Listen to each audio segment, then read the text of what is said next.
বন্ধুরা তোমরা সবাই কেমন আছো? আশা করি ভালো আছো। আর আমিও কিন্তু খুব ভালো আছি।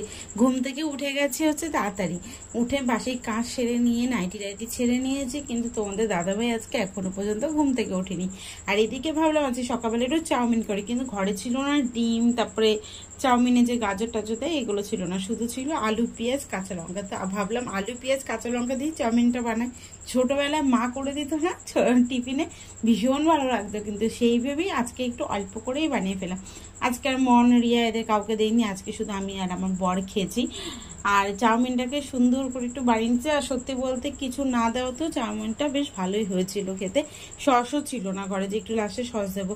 আমি কিন্তু চাউমিন করলে ম্যাগির মশলা সস এগুলো দিই। দুইজনে মিলে চাউমিন খাওয়ার পরে এদিকে বিছনা টিছনা সুন্দর করে গুছিয়ে নিয়েছি, ঘরদর একদম পরিষ্কার করে মুছে নিয়েছি। আর এদিকে দেখো বাসন মেজে একবারে গামলাটা গ্যাসের ওভেনে রেখেছি আপাতত, পরে নামিয়ে ফেলবো। তারপর ঘর বারান্দা সব মুছে স্নান করে এসে আমার মা লক্ষ্মীকে সুন্দর করে পুজো দিয়ে নিলাম। আমার ভোলে বাবাকে আজকে নীলকণ্ঠ ফুল, মনের গাছে অনেক নীলকণ্ঠ ফুল হয়, তো মন বলেছে এবার থেকে গাছে 2-3টে করে নীলকণ্ঠ ফুল রেখে দিতে, মানে রেখে দেবে আর আমি গিয়ে নিয়ে আসবো। তো নীলকণ্ঠ ফুল টুল দিয়ে খুব সুন্দর করে তুলসী পাতা টাতা দিয়ে সুন্দর করে পুজো দিয়ে এদিকে চলে এলাম রান্না।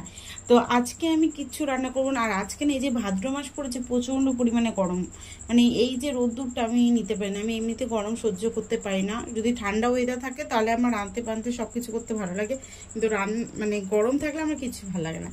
তেঁতুল দিয়ে আজকে বানাবো হচ্ছে টক ডাল, তার সাথে তোমাদের দাদাভাই না কালকে রাতে যে আমতেল দিয়ে আলু সিদ্ধ মেখেছিলাম খুব ভালো লেগেছিল, তাই ভাবলাম একটু আলু সিদ্ধ মেখে নিই আমতেল দিয়ে, আর তার সাথে গরম গরম পাঁপড় ভাজা। উফ, জমিয়ে খাবো জানো না, অনেক দিন টক ডাল খাই না। আর মানে গরমকালে যেরকম ওই আম ডালটা খাওয়া হয়, এই তেঁতুল দিয়ে ডালটা অতটা খাওয়া হয় না আমার ঘরে, কিন্তু এর মাঝে একদিনকে টক ডাল করেছিলাম, খুব ভালো খেয়েছিলাম, তার জন্য ভাবলাম আবার একদিনকে টক ডাল করি, তো আজকে এটা করে নিলাম। এদিকে টক ডাল, আলু সিদ্ধ, পাঁপড় ভাজার ডাল, কার কার প্রিয় বলে দিও। কিন্তু তার সাথে একটু আমও কেটে নিয়েছি, আর সর্ষে শুকনো লঙ্কা ফোড়ন দিয়ে দিয়েছিলাম, সত্যি বলতে ভালো হয়েছিল। ডালটাকে ফোড়ন দেওয়ার পর ডালটাকে ভালো করে টকবক করে ফুটিয়ে নিচ্ছি। আর রোদের আলোতে যে ডালটা এরকম লাগবে দেখতে, আমি সেটা এখন এডিট করার সময় দেখলাম। যাই হোক, একটু মানিয়ে গুছিয়ে নিয়ে এবার ডালটাকে ভালো করে ফুটিয়ে টুটিয়ে নেওয়ার পরে গরম গরম পাঁপড়গুলো ভেজে নেব। আর তার সাথে দেখছি কি কলের জল আছে, তো কলের জল থাকাকালীন আমি ভাবলাম তাহলে গ্যাস ট্যাসগুলো ভালো করে মুছে নিই। এদিকে কুকুরের আওয়াজ হয়েছে, তোমরা একটু মানিয়ে নিও, সরি একটু ডিস্টার্ব হলো এই ব্যাপারটা। আর পাঁপড়গুলো এখন গরম গরম পাঁপড় ভাজবে। আর আমার এই পাঁপড়টা খেতে খুব ভালো লাগে, আমি পাঁপড় এমনিতেও খুব ভালো খাই, আর তোমাদের দাদাভাইও খুব পাঁপড় ভালো খায় জানো। তো গরম গরম পাঁপড় ভেজে নিচ্ছি, আর তার সাথে সাথে সব পুরো গ্যাসটাকে ভালো করে মুছে নিয়ে, আমার গ্যাসের উপর না ভালো রোদ্দুর পড়ে, মানে পুরো জানলা দিয়ে রোদ্দুরটা ভালো আসে। তো আচারটা আমি বাইরে চেয়ারে রোদতে দিই, কিন্তু যখন দেখলাম গ্যাস ট্যাস মুছে নিয়েছি, সুন্দর বেশ ভালো রোদ্দুর আসছে, তাই ভাবলাম গ্যাসের ওপরেই আমি আচারটাকে ভালো করে দিই। আর দিয়ে পরিষ্কার সুন্দর করে গুছিয়ে টুছিয়ে নিয়ে এখন আমরা খেতে বসবো। আর খাবারটা তো বললামই যে আম তেল দিয়ে আলু সিদ্ধ মাখা, তারপর হচ্ছে টকের ডাল, পাঁপড় ভাজা, ভাত, এই হয়েছে আজকের মেনু। তোমাদের দাদাভাই কালকে আলু সিদ্ধ কি ভালো লেগেছিল তার জন্য। আর আমি শুধু আলু সিদ্ধ দিয়েও ভাত খেয়ে নিতে পারি, কিন্তু টক ডাল হলে আবার ভালো লাগে খেতে, এই জন্যই। আর এদিকে বাবা আম পাঠিয়ে দিয়েছিল, তো আমটাকে আজকে কেটে নিয়েছি। খাওয়া দাওয়া করে ঘুম দিয়েছে, আর ঘুম থেকে উঠেছি 6টায়। আর ঘুম থেকে ওঠার পর তো আমি মানে এনার্জি পাই না, যাই বলো। তো সন্ধে টন্ধে দিয়ে নিয়ে মনের বাড়িতে গেছিলাম, কিছুক্ষণ বসে আড্ডা মারতে মারতে তারপরে খিদে পেয়ে গেছিলো আমাদের। তো এই পাড়ার এই দোকানটা থেকে আমরা খাওয়া দাওয়া করি, খুব সুন্দর বানায়, একদম পরিষ্কার সুন্দর, চপ থেকে শুরু করে ঘুগনি টুগনি সব। আজকে একটু ঝাল ঝাল করে ঘুগনি, আর আমার ইচ্ছা হচ্ছিল স্যান্ডউইচ খেতে, তো দুটো মিলিয়ে গেছিলাম আমি আর রিয়া রানী আনতে। তো রিয়াকে একটু দেখাচ্ছিলাম, রিয়া বলছিল আমি এরকম পাগলির মতন রয়েছি, তাও দেখা যাচ্ছে, তবুও আমি তোকে দেখাবো। যাই হোক, আর ওরা না এই দিদিরা আবার গাছও বিক্রি করে, নানান ধরনের গাছ। তো ওখানে বসেছিলাম একটু, আর গেলে একটু গল্পও হয় চন্দনাদির সাথে। চন্দনাদি খুব ভালো একটা মনের মানুষ, শীতকালে পিঠে বাড়িতে বানালেও আমি বলি আমাকে দেবে, তো ভাপা পিঠে বানালেই আমাকে দেয়, খুব ভালো মানুষটা। আর তার সাথে এখানে দেখো ভাজাভুজি হচ্ছে, রুটি হচ্ছে, গরম গরম রুটিও বিক্রি করে, রাতে রুটি তড়কা সবই বিক্রি করে। তো এই হচ্ছে খাওয়া দাওয়ার এখানে। তা আমরা আজকে ঘুগনি নিয়ে নেব, একদম টক ঝাল দিয়ে ঘুগনিটা দেখবে কি সুন্দর করে বানিয়ে দেবে ঝুড়ি ভাজা দিয়ে। আর আমি ওখানে গিয়ে আবার বলি এটা না এভাবে দেবে, এটা ওভাবে দেবে। যেরকম আজকে কি বলছি কি ঘুগনির ওপর যদি ওই কড়মড়ে ফুচকাগুলো ভেঙে দেয় না, কি ভালো লাগে।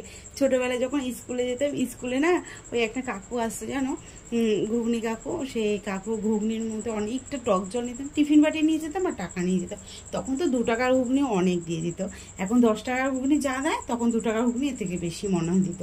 যাই হোক, ওই 2 টাকার ঘুগনি কি 5 টাকার ঘুগনিতে অনেকটা টক জল দিতাম আর শুকনো কড়কড়া ওই ফুচকাগুলো নিয়ে ভেঙে খেতাম, ভীষণ ভালো লাগতো খেতে। তো সেটা আজকে বলছিলাম এর মধ্যে না একটু কড়কড়া ফুচকা দিলেও খুব ভালো লাগে। তো বলছিল আচ্ছা ঠিক আছে এরপরে দেওয়া যাবে এখানে। শুভ সন্ধ্যা বন্ধুরা, তোমরা দেখলে যে ঘুগনি আনলাম আর শুভ সন্ধ্যা বলা উচিত না, এখন 8টা বাজে আর 8টা বাজলেই আমাদের খিদেটা পায়। তো আমার খুব স্যান্ডউইচ খেতে ইচ্ছা করছিলো, তার জন্য স্যান্ডউইচ আমার জন্যই নিয়েছি, ওদেরকে দেবো না। আর ঘুগনি সবাই মিলেই খাওয়া দাওয়া হচ্ছে। এই যে আরেকজন তো খাওয়া শুরু করে দিয়েছে, দেখো একটু টাকা। আরে বান্ধবী লোকে দেখতে সুন্দরই লাগছে, টাকা ও আবার সুন্দর না হলে কিছু হয় না। তো চলো খাওয়া দাওয়া করে। এই যে টক ঝাল সব কিছু দেওয়া ঘুগনি দারুণ লাগে, তার সাথে এই যে স্যান্ডউইচ। খাবে তোমরা? এখন তোমাদের দাদাভাই ওই মুদি সদায় কিছু জিনিস আনতে গেছিলো। তো ওরই এক ক্লাসের বাড়ির থেকে, মানে বাচ্চাটার শরীরটা খারাপ ছিল, তাই একটু দেখা করতে গেছিলো। আজকে আবার গুরুদেবের অনুকূল ঠাকুরের গুরুদেবের কীর্তন হয়েছে না, তো ওখান থেকে আবার সঞ্জিতকে প্রসাদ দিয়ে দিয়েছে, লুচি মিষ্টি ঘুগনি। তো এই দুজনে মিলে একটু খেয়ে নেব।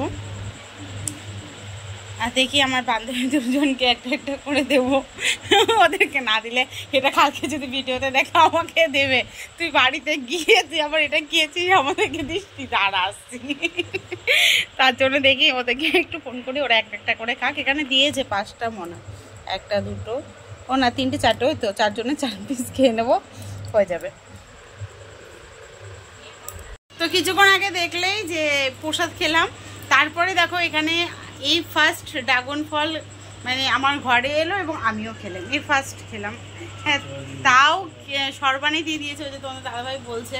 একটু ওঠো, কেমন হয়েছে বলো?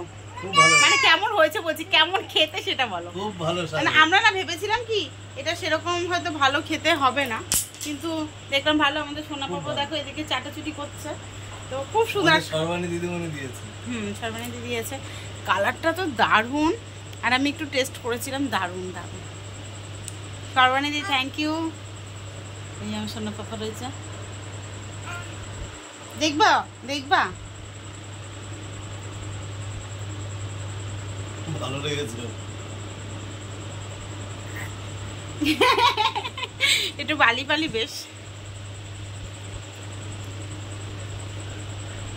রাতের খাবারের জন্য এখানে আলু পেঁয়াজ ভেজে নিচ্ছি। আর মানে দুপুরে তো টক ডাল করেছিলাম, দাঁড়ো দেখাচ্ছি। এই যে টকের ডাল আছে, ভাতও রয়েছে, টকের ডালটা একটু গরম করবো, আর এই যে আলু পেঁয়াজ ভাজা। তো এই দিয়ে খাওয়া দাওয়া হয়ে যাবে।